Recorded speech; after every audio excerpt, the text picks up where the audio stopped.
Ümumiyyətlə bu sallama əməliyyatlarında öncə diaqnoz qoyulmalıdır. Uşaqlıq yolu dedikdə sadəcə bir orqan deyil.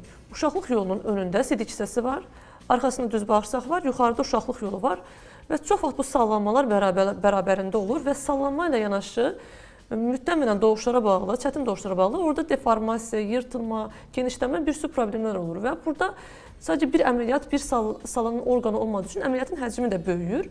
Amma nə qədər də böyüsə, bu qarın açılmadan icra edilən bir əməliyyatdır. Bizə bura ümumi narkoza da ehtiyac yoxdur. Çox vaxt spiral anesteziya altında icra edilir. Yəni ona görə böyük bir hazırlığa da ehtiyac yoxdur. Bütün əməliyyata girən pasiyent qrupu kimi müəyyən analizlərdən keçir.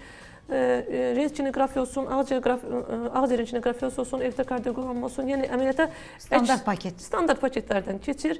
Əgər bir vaginada hər hansı bir böyük bir infeksiya yoxdursa, ya da sidik hissəsində hər hansı bir infeksiya yoxdursa, pasiyent elə ertəsi gündə, bu analizlərdən sonra əməliyyata heç göstəriş yoxsa, ertəsi gündə əməliyyat alına bilər. Əməliyyat dediyim kimi spiral anesteziya altında icra edilir.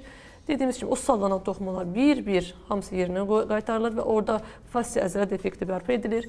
Əgər pasiyentdə sidik qaçırma varsa, böyük problemlər varsa, biz burada setkalardan, torlardan belə istifadə edirik. Məsələn, deyirəm, sidik kanalı varsa, biz məcbur setkalardan istifadə edirik.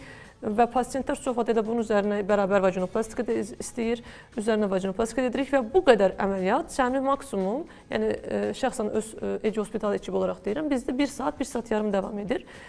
Pasiyentlər bir gün xəstəxanada qalır, ertəsi gün evə yola salınır. 3 gün sonra normal həyatına dönürlər və biz onlara işləyən qadınlar özelliklə 1 həftə sonra normal işlə başlaya bilərlər.